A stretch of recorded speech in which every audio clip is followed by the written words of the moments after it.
מדינה פלסטינית לאחר הטבח הנורא ב-7 באוקטובר. אתם מעניקים פרס עצום לטרור. ויש לי מסר נוסף עבורכם. זה לא יהיה. לא תקום מדינה פלסטינית ממערב לירדן. Suasana tegang menyelimuti Timur Tengah setelah Perdana Menteri Israel, Benyamin Netanyahu, dalam konferensi pers yang disiarkan langsung dari Yerusalem, melontarkan pernyataan yang sontak memicu badai diplomatik. Di hadapan jurnalis dari seluruh dunia, dengan raut wajah tegas, Netanyahu secara eksplisit menuduh negara-negara yang secara terbuka membela Palestina sebagai entitas yang mendukung dan mendanai terorisme. Pernyataan ini, yang disampaikan pada hari Selasa malam, segera menjadi tajuk utama di berbagai media global dan memicu reaksi keras yang belum pernah terjadi sebelumnya. Sudah saatnya dunia berhenti bersandiwara, ujar Netanyahu, sambil menunjuk jari ke arah kamera. Mereka yang mengibarkan bendera solidaritas untuk Palestina, mereka yang membiayai infrastruktur milisi, mereka yang membiarkan kelompok-kelompok ekstremis beroperasi dari wilayah mereka, bukanlah pejuang kemanusiaan. Mereka adalah kolaborator teroris. Mereka adalah pendukung terorisme. Pernyataan ini, sebagaimana dilaporkan oleh lembaga berita internasional Reuters, diucapkan dengan nada yang begitu yakin sehingga menimbulkan keheningan sesaat di ruang konferensi pers. Analis senior Reuters, Jonathan Schwartz, mencatat bahwa ini adalah salah satu pernyataan Netanyahu yang paling keras dan paling tidak terduga dalam beberapa tahun terakhir. Netanyahu telah melewati garis yang sangat berbahaya. Ini bukan lagi sekadar retorika politik. Ini adalah tuduhan langsung yang bisa memicu krisis besar, ujar Schwartz dalam siaran langsung. Pernyataan Netanyahu ini tidak hanya ditujukan kepada negara-negara di kawasan, tetapi juga kepada negara-negara Eropa dan Asia yang baru-baru ini memperkuat dukungan diplomatik mereka terhadap Palestina. Sumber-sumber di kantor Perdana Menteri, yang tidak bersedia disebutkan namanya, mengatakan kepada Israel Hayom, koran terkemuka Israel, bahwa pernyataan ini adalah hasil dari diskusi internal yang intens di Kabinet Keamanan, yang beranggotakan para jenderal militer dan kepala intelijen. Keputusan ini diambil setelah evaluasi mendalam tentang ancaman keamanan yang muncul dari pendanaan dan dukungan internasional terhadap kelompok-kelompok yang beroperasi di Gaza dan tepi barat, kata sumber tersebut. Tak butuh waktu lama, gelombang kecaman langsung mengalir deras. Dari Madrid, juru bicara Kementerian Luar Negeri Spanyol, Maria Ramirez, dalam sebuah pernyataan pers yang disiarkan oleh agensia AFP, menyebut pernyataan Netanyahu sebagai fitnah yang tidak berdasar dan sangat provokatif. Ramirez menekankan bahwa Spanyol mendukung solusi dua negara dan bantuan kemanusiaan untuk rakyat Palestina, sebuah posisi yang menurutnya konsisten dengan hukum internasional dan hak asasi manusia. Di Doha, Qatar, reaksi serupa tak kalah tajam. Sebuah pernyataan dari Kementerian Luar Negeri Qatar, yang diunggah di situs resmi mereka dan dikutip oleh Al Jazeera, menyebut tuduhan Netanyahu sebagai upaya putus asa untuk mengalihkan perhatian dari penderitaan rakyat Palestina yang tak terhitung jumlahnya akibat kebijakan agresi Israel. Pernyataan tersebut melanjutkan, Qatar bangga dengan perannya dalam memediasi konflik dan menyediakan bantuan kemanusiaan yang sangat dibutuhkan. Menyebut upaya ini sebagai dukungan terorisme adalah kebohongan yang mencolok dan tidak dapat diterima. Sementara itu, di Teheran, Iran, responsnya jauh lebih militan. Juru bicara Kementerian Luar Negeri Iran, Said Khatibzadeh, dalam konferensi pers yang disiarkan oleh Press TV, menyebut Netanyahu sebagai penjahat perang dan pemimpin rezim apartheid yang tidak sah. Khatibzadeh menegaskan bahwa dukungan Iran terhadap Palestina adalah tugas suci dan bagian dari perlawanan terhadap penindasan Zionis. Pernyataan ini semakin memperkeruh suasana, mengingat sejarah permusuhan yang panjang antara Iran dan Israel. Di Washington, juru bicara Departemen Luar Negeri Amerika Serikat, Ned Price, dalam konferensi pers harian, menolak untuk mengomentari secara langsung pernyataan Netanyahu, namun menekankan pentingnya menjaga ketenangan dan menghindari retorika yang dapat meningkatkan ketegangan di kawasan. Sikap AS ini, yang dinilai sebagian analis sebagai ambigu, menunjukkan betapa sensitifnya isu ini bahkan bagi sekutu terdekat Israel. Dunia Arab, melalui Liga Arab, mengeluarkan pernyataan bersama yang mengecam keras pernyataan Netanyahu. Sekretaris Jenderal Liga Arab, Ahmed Abul-Gheit, dalam sebuah wawancara dengan Al Arabiya, menyebut tuduhan Netanyahu sebagai puncak dari arogansi dan kebodohan politik. Abul-Gheit menambahkan bahwa Liga Arab akan menggalang dukungan internasional untuk menekan Israel dan menuntut pertanggungjawaban atas pernyataan provokatif tersebut. Gelombang kecaman tidak hanya datang dari pemerintah, tetapi juga dari masyarakat sipil dan organisasi hak asasi manusia. Amnesty International, dalam sebuah pernyataan di situs webnya, menyebut pernyataan Netanyahu sebagai upaya untuk membungkam kritik terhadap kebijakan Israel dan membenarkan pelanggaran hak asasi manusia. Pernyataan ini, menurut Amnesty, sangat berbahaya karena menstigmatisasi aktivisme kemanusiaan dan solidaritas sebagai tindakan kriminal. Saat ini, mata dunia tertuju pada perkembangan selanjutnya. Pangkalan militer di berbagai negara dilaporkan dalam siaga tinggi. Analis dari Stratfor, sebuah perusahaan intelijen global, mencatat bahwa retorika Netanyahu telah menciptakan titik didih yang baru. Dengan kondisi geopolitik yang sudah rapuh, pernyataan ini bisa menjadi percikan yang memicu ledakan yang lebih besar. Sementara itu, warga di Tel Aviv dan Yerusalem dilaporkan mulai merasakan kekhawatiran yang meningkat.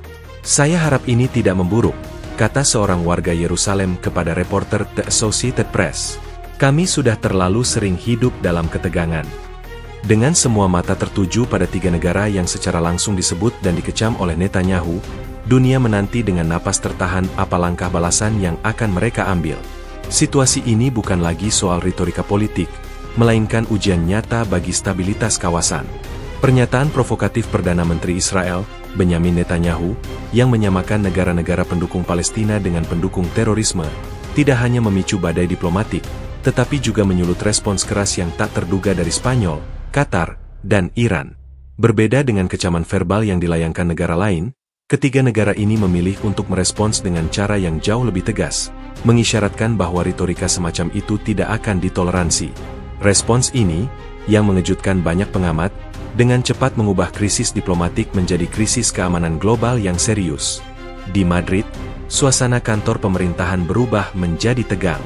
Dalam rapat kabinet darurat yang berlangsung hingga dini hari, Perdana Menteri Spanyol memutuskan untuk tidak tinggal diam.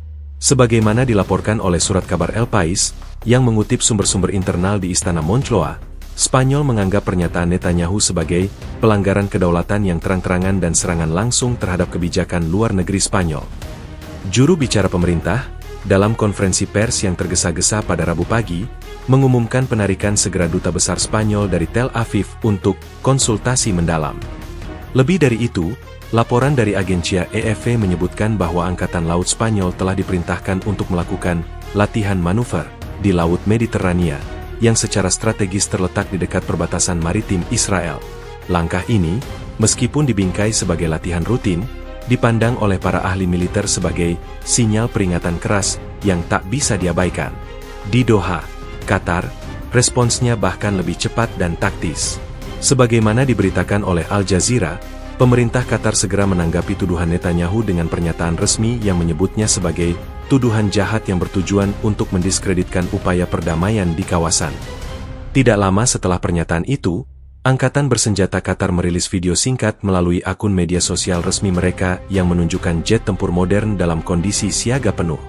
Video tersebut, yang menyertakan teks, "Kedaulatan kami bukan untuk dinegosiasikan," dilihat secara luas sebagai pesan langsung kepada Israel. Sumber dari kantor berita Qatar, Kiena, yang mengutip pejabat tinggi di Kementerian Pertahanan, melaporkan bahwa Qatar juga telah menempatkan sistem pertahanan rudal mereka dalam status siaga penuh, sebagai antisipasi terhadap setiap provokasi lebih lanjut. Analis militer dari Terran Corporation, Dr. Michael O'Hanlon, dalam sebuah wawancara dengan CNN, mengomentari langkah ini sebagai tindakan yang sangat berisiko, yang menunjukkan betapa seriusnya Qatar memandang tuduhan Israel. Namun, respons yang paling mengkhawatirkan datang dari Teheran. Berbeda dengan pendekatan Spanyol dan Qatar yang lebih diplomatis militer, Iran merespons dengan retorika yang jauh lebih keras dan tindakan yang lebih ambigu.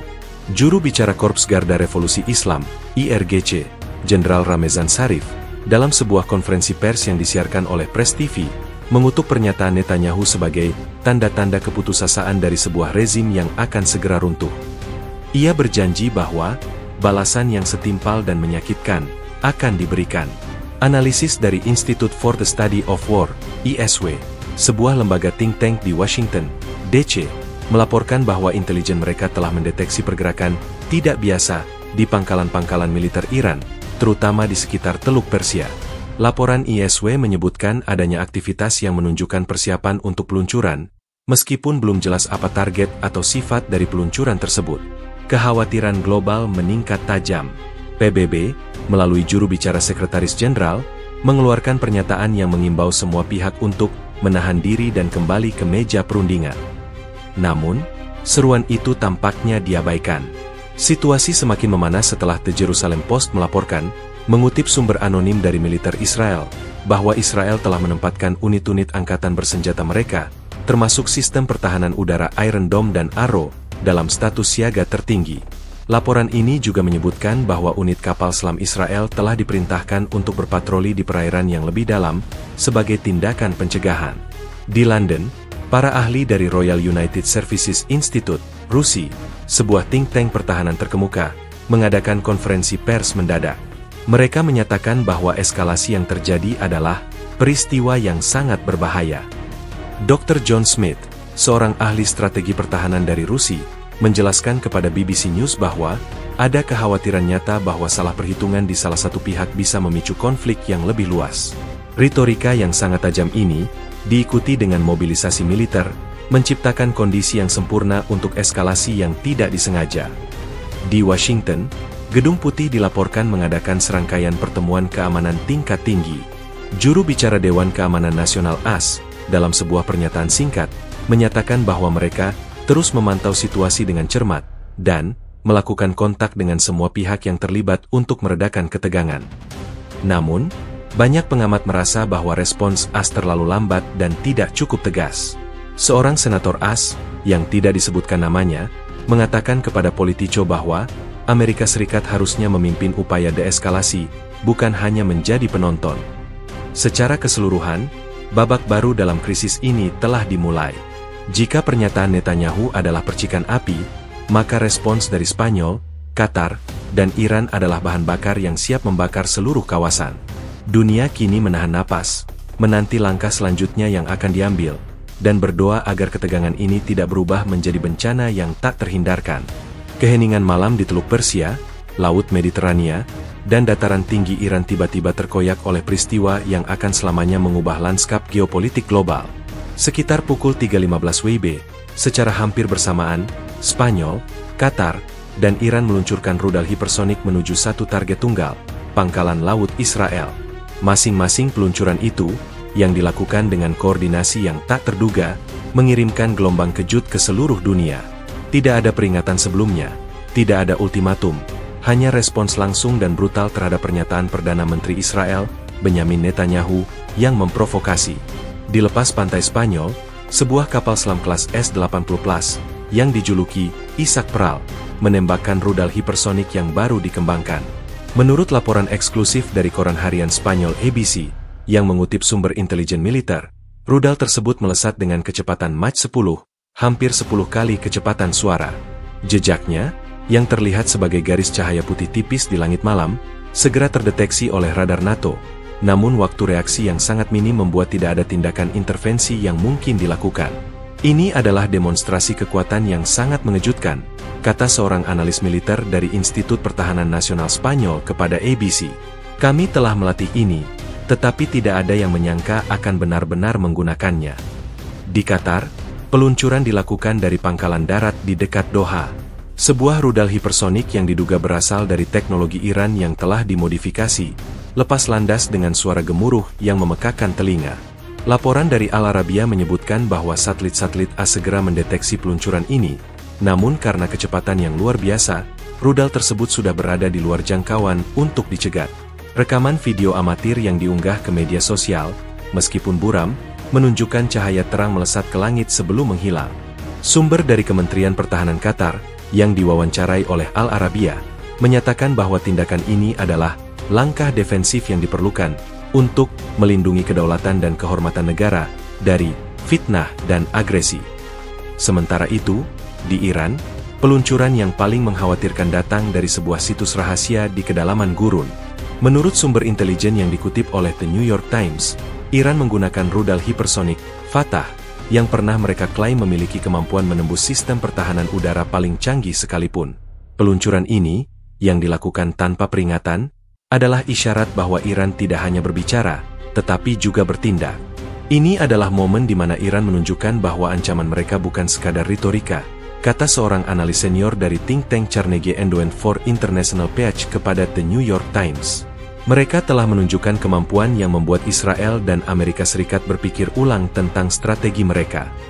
Kecepatan rudal-rudal ini membuat sistem pertahanan udara Israel tidak berdaya.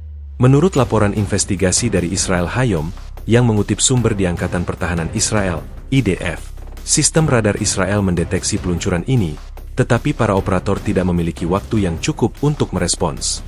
Sistem kami dirancang untuk mencegat rudal balistik, bukan proyektil hipersonik yang bergerak dengan kecepatan Mach 10 ke atas, kata seorang perwira IDF yang tidak disebutkan namanya kepada Israel Hayom. Peringatan itu muncul, tetapi sebelum kami bisa bereaksi, rudal-rudal itu sudah meluncur ke sasaran. Sistem Iron Dome dan Arrow, yang selama ini dianggap sebagai benteng pertahanan Israel, terbukti tidak efektif melawan ancaman baru ini. Di Washington, Gedung Putih segera mengadakan pertemuan darurat. Presiden, yang baru saja menerima laporan intelijen, dilaporkan sangat marah. Ini adalah eskalasi yang tidak dapat diterima, kata seorang pejabat senior yang tidak bersedia disebutkan namanya kepada The Associated Press. Kami tidak mengantisipasi respons semacam ini. Ini benar-benar mengubah permainan. Menteri Pertahanan AS dilaporkan telah menghubungi para mitranya di Israel, Spanyol, dan Qatar untuk meredakan situasi, tetapi respons yang ia terima tidak menjanjikan. Di Eropa, para pemimpin politik terkejut. Kanselir Jerman, dalam sebuah pernyataan singkat, menyebut tindakan ini sebagai pelanggaran terang-terangan terhadap hukum internasional. Namun, di balik layar, diplomat-diplomat Eropa dilaporkan panik. Laporan dari Financial Times menyebutkan bahwa ada kekhawatiran serius tentang bagaimana konflik ini akan memengaruhi pasokan energi global dan stabilitas ekonomi Eropa. Ini bukan lagi masalah regional Timur Tengah. Ini adalah krisis global, tulis seorang editorialis di Financial Times. Sementara itu, di Tel Aviv, sirene serangan udara yang memekakan telinga berbunyi, tetapi tidak ada yang bisa dilakukan. Warga yang berlindung di bunker hanya bisa menunggu, mendengarkan berita dari radio dan televisi. Laporan dari Channel 12 Israel menggambarkan kepanikan yang melanda, dengan orang-orang saling berpelukan dan menangis, menyadari bahwa mereka tidak memiliki perlindungan terhadap ancaman yang tidak terlihat ini. Dalam beberapa menit, 3 rudal hipersonik itu menghantam pangkalan laut Israel, memicu ledakan yang akan mengguncang dunia dan memicu bencana alam yang tak terbayangkan. Pangkalan Angkatan Laut Israel di Ashdod dan Haifa selalu dianggap sebagai jantung pertahanan maritim negara itu, sebuah benteng tak tertembus yang menjaga perairan Mediterania. Pangkalan-pangkalan ini, yang merupakan rumah bagi armada kapal selam, fregat, dan korvet canggih, juga menjadi pusat operasi untuk misi-misi intelijen dan patroli keamanan maritim. Namun, pada dini hari, benteng itu runtuh. 3 rudal hipersonik, yang diluncurkan oleh Spanyol, Qatar, dan Iran, secara presisi menargetkan fasilitas-fasilitas strategis di 2 pangkalan tersebut, mengubahnya menjadi neraka yang membara dalam hitungan detik. Menurut laporan investigasi mendalam dari Israel Defense Forces Radio, Galei Tzahal, yang mengutip sumber-sumber militer berpangkat tinggi, rudal pertama, yang diduga berasal dari Spanyol, menghantam dok kapal selam di pangkalan Haifa. Pangkalan ini adalah markas bagi kapal selam kelas Dolphin, yang diyakini membawa kemampuan serangan nuklir kedua. Kehancuran ini, sebagaimana dijelaskan oleh Janes Information Services, sebuah penyedia intelijen pertahanan global, adalah pukulan telak bagi kemampuan strategis Israel. Hilangnya atau rusaknya salah satu kapal selam itu akan menjadi kerugian yang tak terukur. Ini bukan hanya tentang aset militer, tapi juga tentang kemampuan Israel untuk melakukan serangan balasan yang kredibel, kata seorang analis senior di Janes. Rudal kedua, yang diperkirakan diluncurkan dari Qatar, menargetkan fasilitas logistik dan gudang amunisi di pangkalan Angkatan Laut Ashdod. Ledakan masif yang dihasilkan, sebagaimana direkam oleh kamera keamanan dan dilaporkan oleh Channel 13 Israel, menghancurkan seluruh area gudang, memicu ledakan sekunder yang lebih kecil dari amunisi yang tersimpan di dalamnya. Langit Ashdod berubah menjadi merah dan oranye. Ledakan itu begitu kuat sehingga kami bisa merasakannya di Tel Aviv, puluhan kilometer jauhnya, kata seorang saksi mata, yang dikutip oleh The Associated Press. Sementara itu, rudal ketiga dari Iran menargetkan pusat komando dan kontrol di pangkalan Ashdod. Laporan dari The Times of Israel, yang mengutip sumber intelijen anonim, menyebutkan bahwa rudal ini menghancurkan bunker yang menaungi para komandan militer dan sistem komunikasi penting. Serangan ini secara efektif membutakan Angkatan Laut Israel, mengganggu komunikasi dan koordinasi di seluruh armada. Seorang perwira Angkatan Laut Israel, yang berbicara dengan The Times of Israel dengan syarat anonim, menyebut serangan itu luar biasa dalam hal presisi dan perencanaan. Ia menambahkan, mereka tahu persis di mana harus menyerang untuk melumpuhkan kami sepenuhnya. Ini bukan serangan acak, ini adalah tindakan yang direncanakan oleh intelijen tingkat tinggi. Pilihan target ini tidak acak. Menurut analisis dari Stratfor, sebuah lembaga riset geopolitik, ketiga negara tersebut menargetkan jantung operasional dan strategis Israel untuk mengirim pesan yang jelas. Kami dapat melumpuhkan Anda di rumah Anda sendiri. Pangkalan-pangkalan ini bukan hanya tempat berlabuh kapal, mereka adalah simbol kekuatan maritim Israel, yang memastikan kontrol atas rute perdagangan penting dan keamanan di Mediterania Timur. Dengan menargetkan pangkalan ini, Spanyol, Qatar, dan Iran secara efektif mengatakan bahwa benteng Israel bisa ditembus, tulis seorang analis Stratfor dalam laporan khusus yang dirilis setelah serangan. Dampak dari serangan ini jauh melampaui kerugian fisik. Para ahli dari Royal United Services Institute, RUSI, di London berpendapat bahwa serangan ini akan memiliki efek psikologis yang signifikan terhadap militer dan masyarakat Israel. Selama beberapa dekade, Israel telah merasa aman di dalam perbatasannya, dilindungi oleh sistem pertahanan canggih. Serangan ini menghancurkan rasa aman itu, kata Dr. Jonathan Marcus dari RUSI dalam sebuah wawancara dengan BBC News. Ia melanjutkan, ini adalah pengingat yang mengerikan bahwa bahkan teknologi paling canggih pun memiliki kelemahan. Di Washington, para pejabat Pentagon mengamati dengan cemas. Laporan dari CNN menyebutkan bahwa Pentagon telah menginstruksikan komandan-komandan mereka di seluruh dunia untuk meninjau ulang protokol pertahanan rudal mereka, terutama yang terkait dengan ancaman hipersonik. Serangan ini adalah realitas baru yang harus kita hadapi, kata seorang jenderal senior kepada CNN. Ini bukan lagi soal teknologi futuristik, ini adalah senjata yang ada di medan perang sekarang. Para pemimpin dunia dan PBB bereaksi dengan seruan untuk deeskalasi, tetapi banyak yang merasa bahwa ini sudah terlambat. Kehancuran di Ashdod dan Haifa bukan hanya kerugian bagi Israel, tetapi juga peringatan bagi seluruh dunia. Ini adalah momen yang mengubah sejarah, tulis seorang editorialis di Frankfurter Allgemeine Zeitung, koran terkemuka Jerman. Ini adalah awal dari era baru konflik, di mana garis antara perang konvensional dan perang tak terduga menjadi kabur. Pangkalan-pangkalan yang hancur itu kini menjadi saksi bisu dari pernyataan yang salah perhitungan, yang membuka gerbang bagi bencana yang tak terhindarkan. Dalam sekejap mata, pangkalan-pangkalan Angkatan Laut Israel yang megah di Ashdod dan Haifa berubah menjadi medan kehancuran. 3 rudal hipersonik, yang meluncur dengan kecepatan tak terbayangkan, menghantam target mereka dengan presisi brutal. Ledakan yang terjadi tidak hanya memusnahkan infrastruktur militer, tetapi juga mengirimkan gelombang kejut yang merobek area pesisir, meninggalkan jejak kehancuran yang tak terlukiskan dan menimbulkan kerugian manusia yang sangat besar. Detik-detik setelah ledakan itu adalah momen kekacauan, di mana kesaksian dari para penyintas dan laporan awal dari tim penyelamat mulai menguak skala bencana yang sesungguhnya.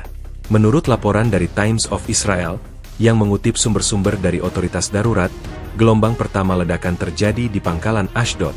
Saksi mata menggambarkan kilatan cahaya yang membutakan, diikuti oleh suara gemuruh yang memekakkan telinga. Kami kira itu adalah gempa bumi, kata seorang warga yang tinggal di dekat pangkalan, yang diwawancarai oleh Jerusalem Post. Seluruh rumah kami bergetar, kaca-kaca pecah, dan kami melihat gumpalan api raksasa naik ke langit. Udara terasa panas, dan ada bau aneh, seperti baja terbakar. Laporan dari Israel Hayom menyebutkan bahwa ledakan itu begitu kuat sehingga gelombang kejutnya terasa hingga puluhan kilometer ke pedalaman, menyebabkan jendela-jendela di kota-kota terdekat seperti Ashkelon dan Kiryat Gat bergetar hebat. Di Haifa, situasinya tidak kalah mengerikan. Ledakan di dok kapal selam memicu serangkaian ledakan sekunder dari tangki bahan bakar dan amunisi yang tersimpan di dekatnya. Menurut analisis dari Jeunesse Intelligence Review, kehancuran di sana jauh lebih signifikan dari yang diperkirakan. Laporan awal menunjukkan setidaknya 1 kapal selam kelas Dolphin, yang dianggap sebagai aset paling berharga Angkatan Laut Israel, rusak parah atau tenggelam. Jika kapal itu benar-benar rusak, Ini adalah kerugian yang tidak bisa diperbaiki dalam waktu dekat, kata seorang analis pertahanan dari JNS kepada CNN. Proses pembuatan kapal selam ini butuh waktu bertahun-tahun dan investasi miliaran dolar. Ini pukulan yang sangat telak. Seiring fajar menyingsing, skala kehancuran mulai terlihat jelas. Kamera-kamera berita yang tiba di lokasi, seperti yang disiarkan oleh Channel 12 Israel, menunjukkan pemandangan yang suram. Di Ashdod, pangkalan yang dulu ramai kini menjadi tumpukan puing-puing, dengan asap hitam tebal masih mengepul dari beberapa titik. Bangunan-bangunan yang kokoh hancur menjadi debu, dan sisa-sisa kendaraan militer berserakan di mana-mana. Di Haifa, kapal-kapal yang tadinya berlabuh dengan anggun kini terbalik atau setengah tenggelam, sementara puing-puing dari dok kapal selam mengambang di atas air. Tim penyelamat pertama, yang terdiri dari personel militer dan relawan Magen David Adom, segera dikerahkan. Namun, kondisi di lapangan sangat berbahaya. Api masih berkobar di beberapa lokasi, dan tim harus berhati-hati terhadap kemungkinan ledakan sekunder. Laporan dari The Associated Press yang mewawancarai seorang petugas penyelamat di Ashdod menyebutkan bahwa mereka menghadapi pemandangan yang tidak dapat digambarkan.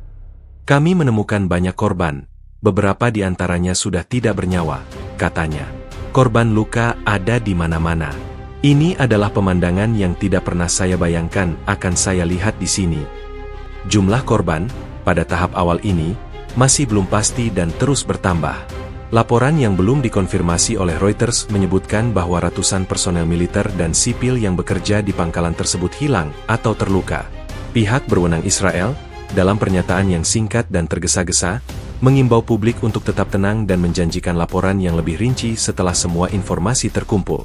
Namun, ketidakjelasan ini hanya menambah kecemasan dan spekulasi.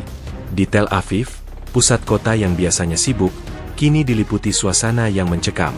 Sirene ambulans terus-menerus terdengar, menuju ke rumah sakit terdekat yang dengan cepat dipenuhi oleh korban luka.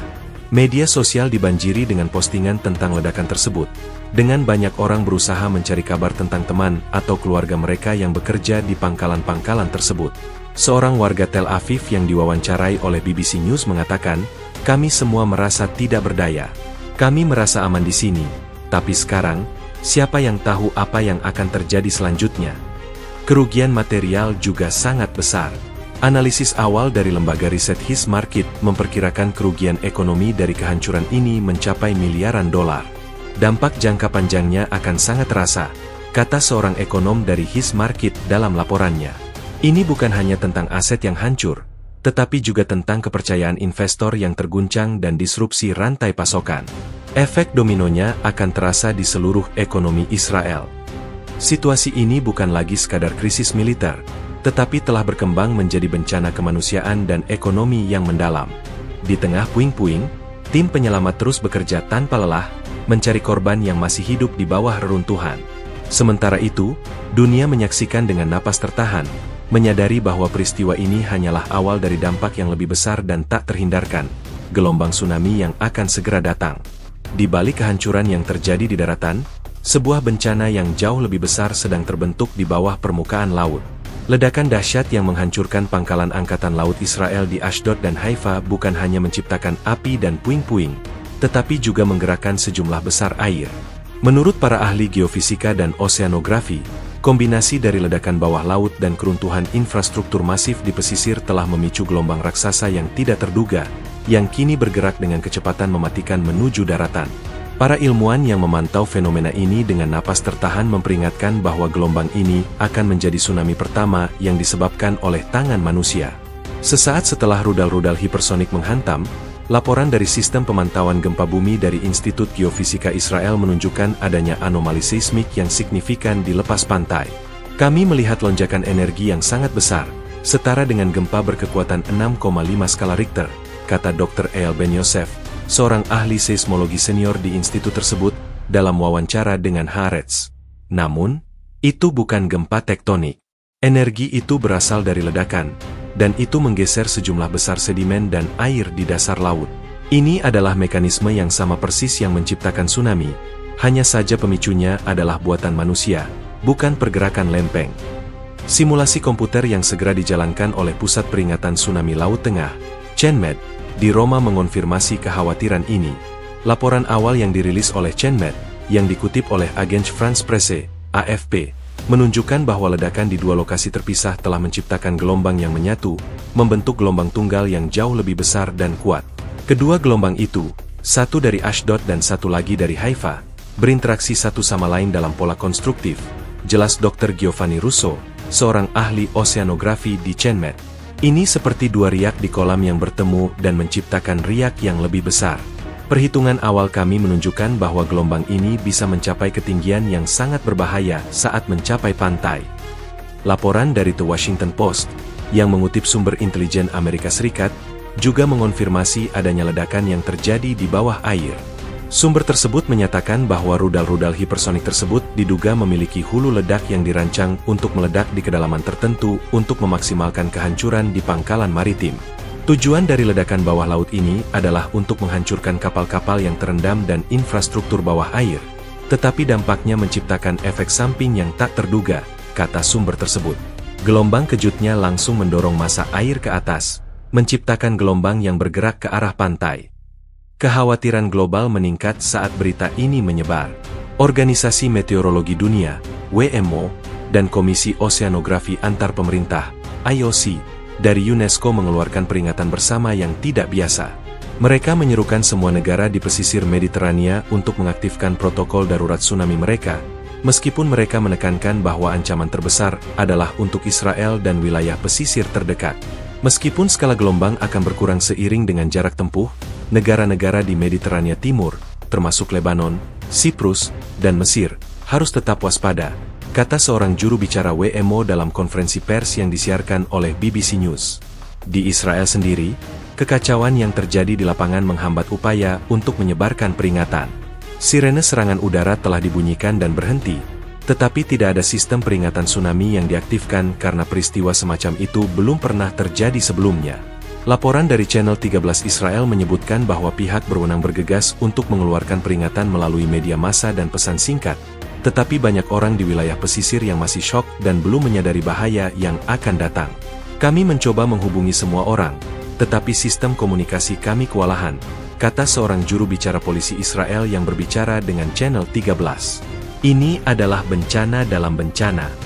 Para nelayan di lepas pantai, yang menjadi saksi mata pertama dari fenomena ini, melaporkan hal-hal yang tidak biasa. Kami melihat air surut dengan sangat cepat, kata seorang nelayan Israel kepada The Associated Press. Itu sangat aneh. Garis pantai mundur sekitar 100 meter, dan kami melihat karang-karang yang tidak pernah kami lihat sebelumnya. Kami tahu ada sesuatu yang sangat salah. Fenomena ini adalah tanda klasik bahwa gelombang tsunami sedang mendekat. Sementara dunia menyaksikan dengan napas tertahan, para ilmuwan mencoba memprediksi dampak yang akan terjadi. Simulasi dari CNMET menunjukkan bahwa gelombang yang bergerak ini, yang tingginya mungkin tidak terlihat signifikan di laut lepas, akan bertambah tinggi secara dramatis saat memasuki perairan dangkal di dekat pantai. Gelombang ini akan melambat, tetapi energinya tidak hilang, jelas Dr. Russo. Sebaliknya, ia akan mendorong air ke atas, menciptakan dinding air yang besar. Ketinggiannya bisa mencapai 12 meter atau bahkan lebih di beberapa titik, terutama di daerah teluk atau pelabuhan. Kini, bukan hanya puing-puing dari pangkalan militer yang menghantui penduduk pesisir, tetapi juga ketakutan akan gelombang raksasa yang tak terlihat, sebuah bencana alam yang dipicu oleh tindakan militer yang salah perhitungan. Dunia yang telah menyaksikan perang, kini harus bersiap menghadapi konsekuensi yang belum pernah terjadi sebelumnya dari konflik buatan manusia ini. Ketakutan yang membayangi akhirnya menjadi kenyataan. Pada pukul 5 WIB, sirene darurat yang berbeda dari sebelumnya meraung-raung di seluruh pesisir Israel, tetapi sudah terlambat. Warga yang masih terkejut dari ledakan dini hari, hanya memiliki sedikit waktu untuk menyadari bahaya baru yang mendekat. Tsunami yang dipicu oleh ledakan rudal hipersonik di bawah laut akhirnya tiba, menghantam pantai Israel dengan kekuatan yang mengerikan. Gelombang raksasa setinggi 12 meter, seperti tembok air yang tak terhindarkan, menyapu kota-kota di sekitarnya dan mengubah lanskap pesisir dalam sekejap. Di kota Ashdod, tempat pangkalan militer hancur, gelombang pertama terlihat sebagai garis putih yang cepat di cakrawala. Kami melihat air surut, dan kemudian gelombang itu datang, kata seorang nelayan, yang berhasil melarikan diri tepat waktu, kepada Reuters. Itu seperti pemandangan dari film. Dinding air yang besar dan gelap bergerak ke arah kami dengan kecepatan yang tidak masuk akal. Gelombang itu, sebagaimana dijelaskan oleh Pusat Peringatan Tsunami Laut Tengah, CENMET, didorong oleh energi dari ledakan bawah laut dan diperkuat oleh topografi dasar laut yang dangkal. Saat mencapai pantai, ia menabrak daratan dengan kekuatan yang tak terbayangkan. Laporan dari Channel 13 Israel menyiarkan rekaman udara yang menunjukkan betapa mengerikannya bencana itu. Gelombang air melibas pelabuhan Ashdod, menyapu kapal-kapal nelayan, kontainer, dan puing-puing dari pangkalan militer yang hancur. Mobil-mobil yang terparkir di dekatnya tersapu seperti mainan, dan bangunan-bangunan di garis pantai yang dulunya kokoh roboh. Gedung-gedung bertingkat rendah yang dibangun di dekat pantai hancur total, dan bahkan bangunan yang lebih kokoh mengalami kerusakan struktural parah. Kekuatan gelombang ini setara dengan badai kategori 5, tetapi dengan kecepatan dan densitas yang jauh lebih besar, kata seorang ahli geologi dari Hebrew University of Jerusalem kepada The Associated Press. Di Haifa, situasinya tidak jauh berbeda. Gelombang tsunami menerjang Teluk Haifa, menerobos pelabuhan dan membanjiri jalan-jalan utama. Laporan dari Haaretz menyebutkan bahwa air laut masuk ke dalam kota hingga sejauh 2 km dari garis pantai. Stasiun kereta api, pusat perbelanjaan, dan permukiman padat penduduk yang biasanya ramai kini terendam air laut dan dipenuhi puing-puing. Air tiba-tiba naik dan masuk ke dalam toko-toko. Orang-orang panik dan berlari ke tempat yang lebih tinggi, kata seorang pemilik toko di Haifa, yang berhasil selamat. Saya tidak pernah membayangkan hal seperti ini akan terjadi di sini. Dampak paling parah terjadi di sepanjang garis pantai yang padat penduduk antara Ashdod dan Haifa. Kota-kota pesisir seperti Ashkelon, Netanya, dan Tel Aviv juga terkena dampak, meskipun dengan ketinggian gelombang yang sedikit lebih rendah. Menurut laporan dari Magen David Adom, otoritas darurat medis Israel, ratusan panggilan darurat masuk dalam waktu singkat. Tim penyelamat, yang sudah kewalahan dengan korban ledakan rudal, kini harus berhadapan dengan gelombang kedua dari bencana, banjir bandang dan korban tsunami. Kami menerima laporan tentang orang-orang yang tersapu arus, terjebak di dalam mobil, dan terperangkap di bawah puing-puing, kata seorang juru bicara Magen David Adom kepada Israel Hayom. Di Yerusalem, para pemimpin Israel mengadakan rapat darurat. Perdana Menteri Netanyahu, yang wajahnya tampak tegang, memberikan pernyataan singkat. Israel sedang menghadapi bencana ganda yang belum pernah terjadi sebelumnya. Kami akan mengerahkan semua sumber daya untuk menyelamatkan dan membantu warga kami, katanya. Namun, kata-kata itu tidak mampu meredakan kepanikan yang meluas. Laporan dari Channel 12 Israel menunjukkan bahwa rumah sakit di seluruh negeri telah mengaktifkan protokol darurat dan meminta sumbangan darah. Ribuan sukarelawan berbondong-bondong datang untuk membantu, tetapi skala bencana terlalu besar. Para ahli dari Stratfor, sebuah lembaga riset geopolitik, mencatat bahwa tsunami ini adalah pengingat yang mengerikan tentang efek domino dari tindakan militer. Serangan rudal itu bukan hanya sebuah tindakan politik, itu adalah peristiwa dengan konsekuensi fisik yang tak terduga, kata seorang analis senior Stratfor kepada CNN. Ini menunjukkan bahwa di era modern, perang tidak hanya memengaruhi militer dan pemerintah, tetapi juga dapat memicu bencana alam yang menimpa warga sipil tak bersalah. Dunia menyaksikan dengan terkejut dan sedih. PBB dan Uni Eropa segera menawarkan bantuan kemanusiaan dan tim penyelamat. Presiden Amerika Serikat, dalam pidato yang disiarkan dari Gedung Putih, menyebut situasi ini sebagai tragedi yang tidak dapat dimaafkan. Namun, di tengah semua kecaman dan tawaran bantuan, fokus utama tetap pada korban. Pencarian dan penyelamatan terus berlangsung tanpa henti. Meskipun laporan awal mulai mengalir, gambaran lengkap dari kehancuran ini masih belum jelas.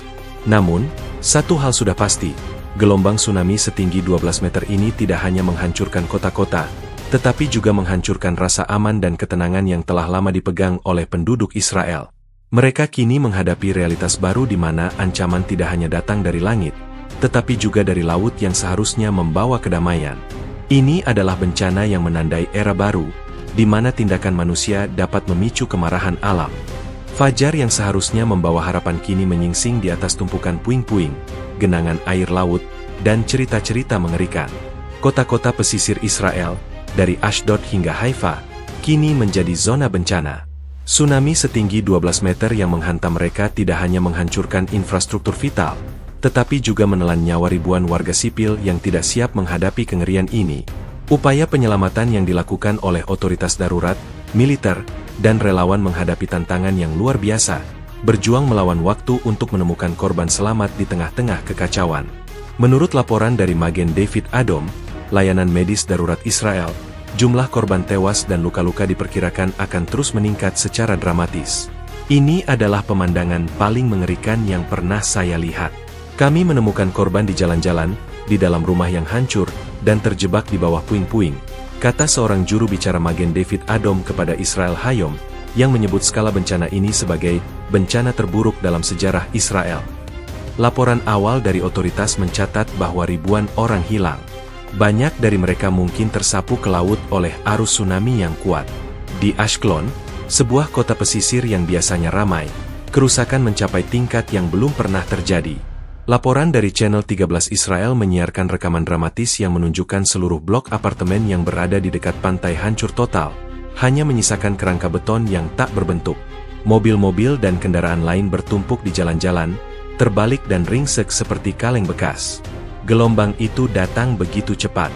Kami tidak sempat berbuat apa-apa, kata seorang warga Ashkelon, yang berhasil selamat setelah memanjat ke atap rumahnya, kepada Channel 13.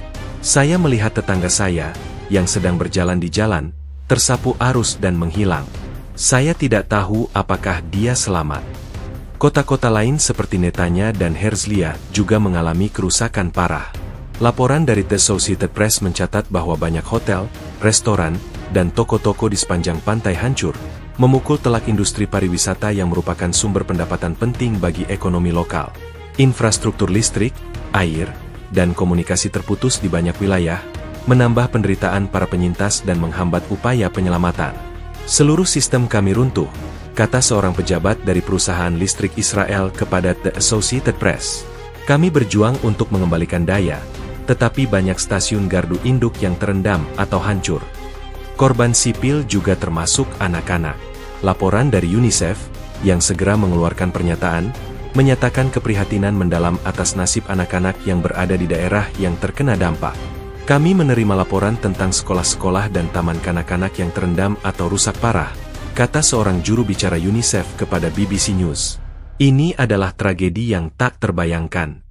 UNICEF menyerukan bantuan kemanusiaan segera untuk menyediakan makanan, air bersih, dan layanan psikososial bagi para korban, terutama anak-anak. Dampak ekonomi juga sangat besar. Analisis awal dari Bank of Israel memperkirakan bahwa biaya rekonstruksi akan mencapai puluhan miliar dolar. Laporan dari Bloomberg News yang mengutip para ekonom mencatat bahwa kehancuran ini akan memiliki dampak jangka panjang pada pasar tenaga kerja, industri pariwisata, dan perdagangan maritim Israel.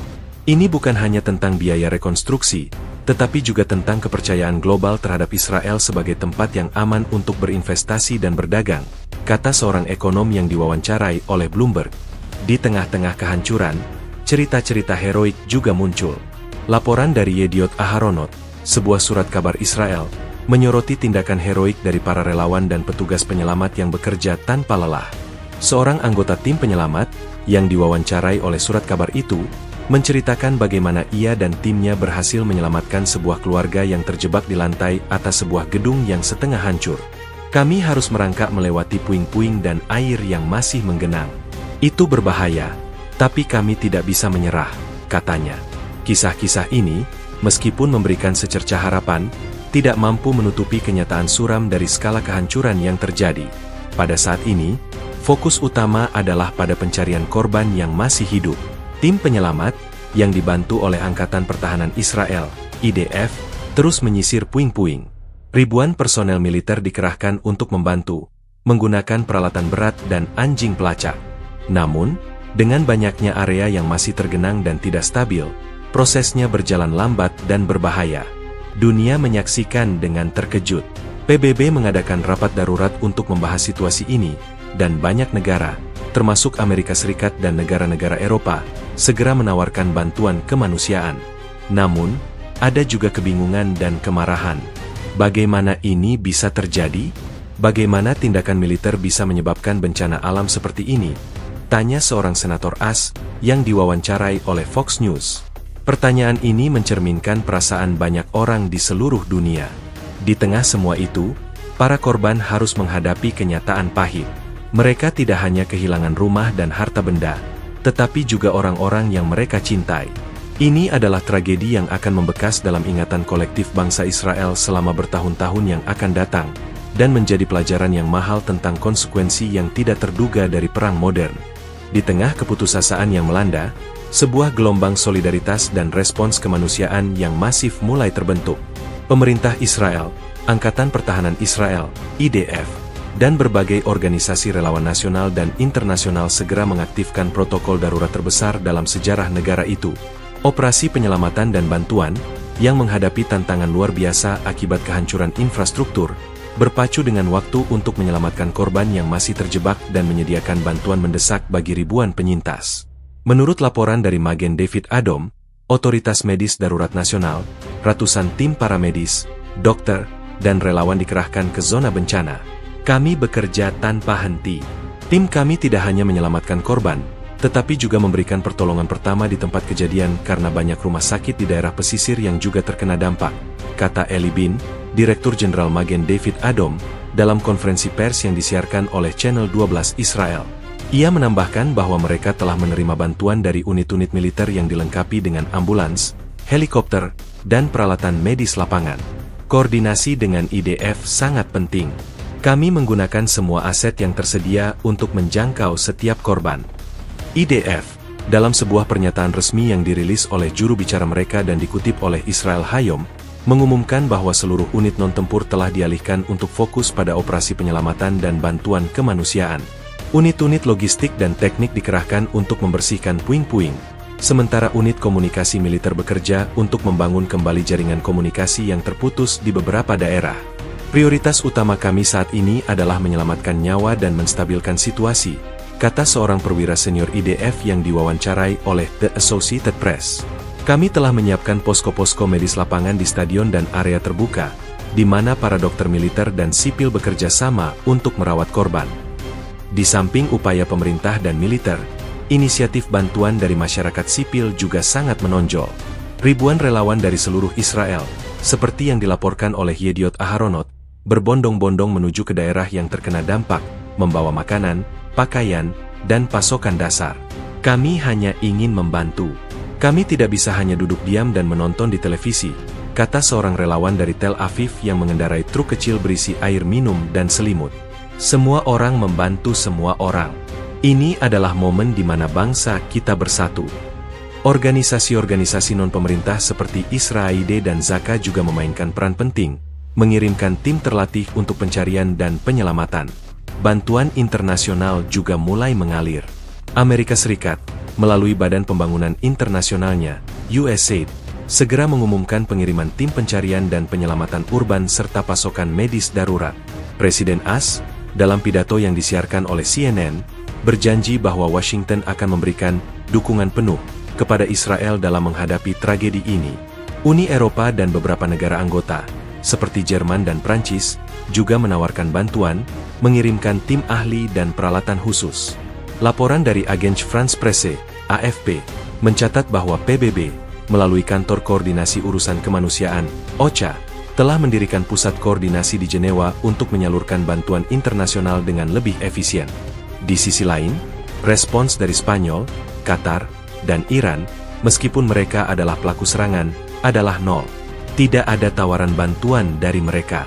Hal ini menuai kecaman keras dari berbagai pihak. Tindakan mereka tidak hanya tidak bertanggung jawab, tetapi juga tidak manusiawi, kata seorang juru bicara PBB yang tidak bersedia disebutkan namanya. Mereka memicu bencana ini, tetapi mereka tidak menunjukkan niat untuk membantu para korban. Sikap ini memperdalam kemarahan publik Israel dan semakin memanaskan situasi politik. Namun, di tengah semua upaya yang heroik, tantangan masih besar. Akses ke beberapa daerah pesisir yang paling parah terkena dampak masih sulit karena jalan-jalan yang hancur. Komunikasi masih terputus, membuat sulit untuk mengidentifikasi korban dan memberikan bantuan yang diperlukan. Selain itu, kondisi mental para penyintas juga menjadi perhatian utama. Laporan dari Jerusalem Post menyoroti bahwa banyak penyintas mengalami trauma berat akibat kehilangan orang yang mereka cintai dan rumah mereka. Layanan psikososial telah disediakan, tetapi kebutuhan jauh melebihi sumber daya yang tersedia. Fokus saat ini adalah pada penyediaan tempat tinggal sementara bagi para pengungsi internal yang kehilangan rumah mereka. Pemerintah Israel bekerja sama dengan organisasi relawan, mendirikan kamp-kamp sementara di sekolah-sekolah dan pusat-pusat komunitas. Namun, ini hanyalah solusi jangka pendek. Tantangan rekonstruksi dan pemulihan jangka panjang akan membutuhkan waktu bertahun-tahun dan investasi besar. Saat matahari terbenam, tim penyelamat terus bekerja di bawah sorotan lampu, menggali puing-puing dengan harapan menemukan tanda-tanda kehidupan. Bantuan terus berdatangan, dan solidaritas global mulai terlihat. Namun, luka yang ditimbulkan oleh bencana ini sangat dalam, dan perjalanan menuju pemulihan akan panjang dan sulit. Di tengah puing-puing dan kesedihan, ada secercah harapan yang lahir dari kebaikan dan ketabahan manusia, sebuah respons terhadap tragedi yang tak terbayangkan. Ruang pertemuan Dewan Keamanan PBB di New York, yang biasanya menjadi saksi bisu dari debat-debat diplomatik yang panjang, kini dipenuhi oleh kemarahan dan kekhawatiran yang mendalam. Pasca serangan rudal hipersonik dan bencana tsunami yang menimpa Israel, komunitas internasional bereaksi dengan kecaman keras, tidak hanya terhadap Spanyol, Qatar, dan Iran, tetapi juga terhadap Perdana Menteri Israel, Benyamin Netanyahu, yang pernyataan provokatifnya dianggap sebagai pemicu awal dari tragedi ini. Seruan untuk gencatan senjata segera dan deeskalasi konflik terdengar dari berbagai penjuru dunia, meskipun banyak yang merasa bahwa kerusakan telah terjadi dan sulit untuk diperbaiki. Sekretaris Jenderal PBB, Antonio Guterres, dalam pidato yang disiarkan langsung dari markas besar PBB, menyebut serangan itu sebagai pelanggaran terang-terangan terhadap hukum internasional dan tindakan yang tidak bertanggung jawab. Namun, ia juga secara implisit mengkritik pernyataan Netanyahu. Retorika yang menghasut dan menggeneralisasi tidak memiliki tempat dalam diplomasi modern. Kata-kata memiliki konsekuensi, dan dalam kasus ini, konsekuensinya adalah bencana kemanusiaan yang tak terbayangkan, kata Guterres, seperti yang dilansir oleh PBB News. Seruan Guterres untuk gencatan senjata segera, dan kembalinya semua pihak ke meja perundingan, segera didukung oleh mayoritas negara-negara anggota. Di Washington, Gedung Putih secara resmi mengutuk serangan rudal tersebut. Juru bicara Dewan Keamanan Nasional, dalam konferensi pers yang disiarkan oleh CNN, menyatakan bahwa tindakan Spanyol, Qatar, dan Iran sangat tidak dapat diterima dan membahayakan stabilitas global. Namun, di balik pintu tertutup, ada perbedaan pendapat yang signifikan. Menurut laporan dari Politico, beberapa pejabat senior di Departemen Luar Negeri percaya bahwa Netanyahu juga harus bertanggung jawab atas tindakannya. Pernyataan Netanyahu adalah percikan yang menyulut api. Kami harus berhadapan dengan konsekuensi dari retorikanya yang sembrono, kata seorang pejabat yang tidak disebutkan namanya kepada Politico. Senator AS dari kedua partai mendesak pemerintah untuk meninjau kembali kebijakan luar negeri mereka dan mempertimbangkan kembali dukungan mereka terhadap pemerintah Israel saat ini. Di Eropa, kecaman juga datang dengan nuansa yang kompleks. Uni Eropa mengeluarkan pernyataan bersama yang mengecam serangan tersebut sebagai tindakan yang tidak proporsional dan tidak beralasan. Namun, menurut laporan dari The Guardian, beberapa negara anggota, terutama Irlandia dan Belgia, juga menekankan perlunya meninjau ulang kebijakan Israel terhadap Palestina. Meskipun serangan ini tidak dapat dibenarkan, kita tidak boleh melupakan akar masalahnya, kata seorang diplomat senior Uni Eropa kepada The Guardian. Kekerasan ini adalah hasil dari puluhan tahun ketidakstabilan dan ketidakadilan. Kedua belah pihak harus bertanggung jawab. Parlemen Eropa dilaporkan sedang mempersiapkan resolusi yang menyerukan penyelidikan internasional atas peristiwa tersebut. Di Asia, Tiongkok dan Rusia, meskipun tidak mengutuk secara langsung Spanyol, Qatar, dan Iran, menyerukan penyelesaian diplomatik yang komprehensif terhadap konflik Israel-Palestina. Laporan dari Xinhua News Agency dan Sputnik News menyoroti kekhawatiran mereka tentang eskalasi berbahaya di Timur Tengah dan menyerukan semua pihak untuk menahan diri dari tindakan yang dapat merusak perdamaian dan stabilitas regional. Sikap ini dipandang oleh para analis sebagai upaya untuk memposisikan diri mereka sebagai mediator yang netral di tengah kekacauan global. Sementara itu, di Timur Tengah, Liga Arab mengadakan pertemuan darurat di Kairo. Meskipun mereka sebelumnya mendukung Palestina, serangan yang tidak terduga ini memicu perpecahan. Menurut laporan dari Al Arabiya, beberapa negara, seperti Arab Saudi dan Uni Emirat Arab, menyatakan keprihatinan mereka atas tindakan Spanyol, Qatar, dan Iran yang dianggap terlalu ekstrim. Mereka khawatir bahwa serangan ini akan memicu perang regional yang dapat mengancam stabilitas mereka sendiri. Namun, negara-negara lain, seperti Lebanon dan Yordania, menyatakan bahwa serangan ini adalah konsekuensi yang tidak bisa dihindari dari kebijakan Israel yang tidak adil. Di tengah semua itu, suara-suara dari organisasi kemanusiaan dan kelompok masyarakat sipil menyerukan gencatan senjata dan bantuan tanpa syarat. Amnesty International, dalam sebuah pernyataan yang dikutip oleh BBC News, mendesak agar PBB segera mengirimkan pasukan penjaga perdamaian untuk melindungi warga sipil dan memfasilitasi pengiriman bantuan kemanusiaan. Tidak ada pembenaran untuk menargetkan warga sipil, entah itu oleh rudal atau tsunami. Prioritas utama haruslah menyelamatkan nyawa, bukan menyalahkan siapapun, kata juru bicara Amnesty International. Gelombang kecaman ini menunjukkan betapa kompleksnya situasi ini. Tidak ada pihak yang dianggap sepenuhnya benar, dan semua pihak dianggap memiliki andil dalam kekacauan ini. Peringatan Guterres tentang kata-kata memiliki konsekuensi bergema di seluruh dunia. Dulu, perang adalah konflik antara tentara, tetapi sekarang, di era modern ini, kata-kata yang tidak bertanggung jawab dapat memicu bencana yang melibatkan semua orang, dari diplomat di New York hingga warga sipil yang terjebak di bawah puing-puing di Ashdod. Dunia kini menahan napas, menanti langkah selanjutnya yang akan diambil oleh semua pihak, dengan harapan bahwa seruan gencatan senjata akan didengar sebelum terlambat. Di tengah puing-puing, duka, dan kepanikan yang melanda, pemerintah Israel mengadakan pertemuan kabinet perang darurat yang berlangsung selama berjam-jam di bunker rahasia di bawah Tel Aviv. Malam yang penuh dengan kengerian akibat serangan rudal dan tsunami mematikan tidak menghentikan tekad para pemimpin Israel. Pasca bencana, Perdana Menteri Benyamin Netanyahu, yang raut wajahnya tampak kaku dan penuh amarah, memberikan pernyataan yang menegaskan bahwa serangan balasan tak terhindarkan. Israel, katanya, tidak akan membiarkan tindakan tersebut tanpa respons yang setimpal. Dalam pidato yang disiarkan di seluruh stasiun televisi Israel, Netanyahu menyebut serangan itu sebagai tindakan terorisme yang didukung negara, sebuah deklarasi perang yang tidak dapat dimaafkan. Ia menggarisbawahi fakta bahwa rudal-rudal hipersonik tersebut secara spesifik menargetkan infrastruktur militer, tetapi dampaknya menyebabkan bencana kemanusiaan yang menelan ribuan nyawa warga sipil. Spanyol, Qatar, dan Iran telah menyeberangi garis yang tidak boleh dilewati. Mereka telah menumpahkan darah tak berdosa. Kami tidak akan tinggal diam, katanya dengan suara bergetar yang terdengar di seluruh penjuru negeri.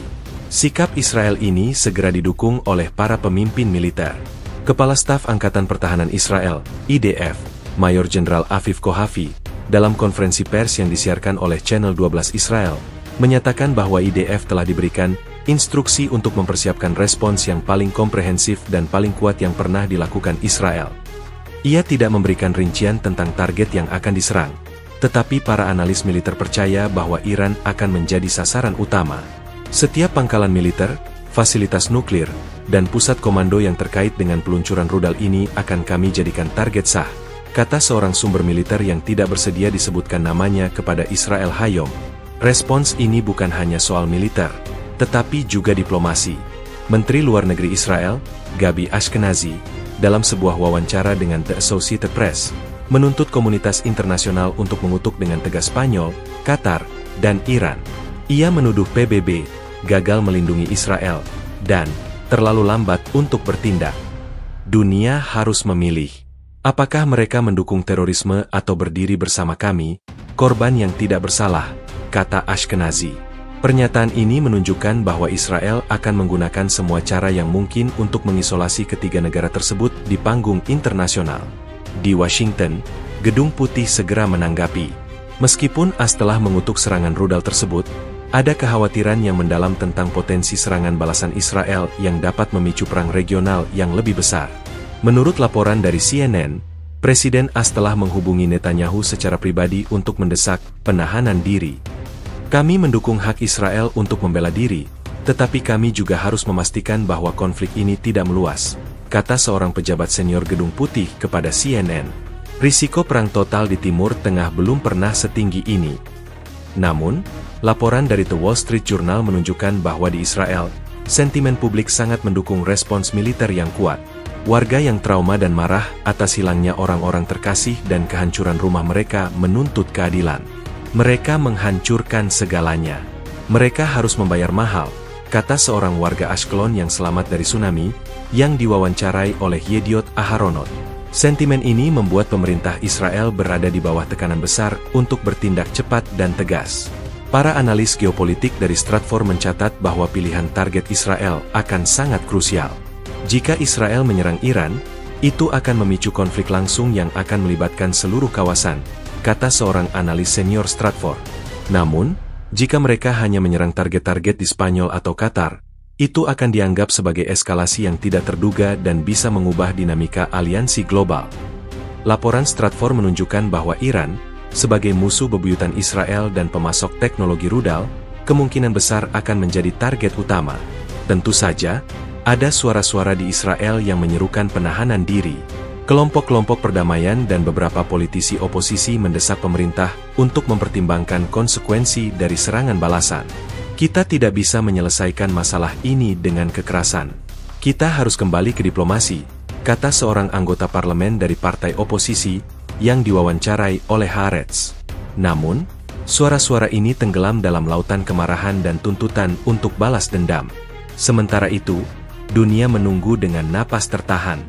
Jaringan-jaringan berita global seperti Reuters dan AFP telah mengirimkan tim mereka ke Tel Aviv, Teheran, dan kota-kota besar lainnya, bersiap untuk melaporkan perkembangan apapun.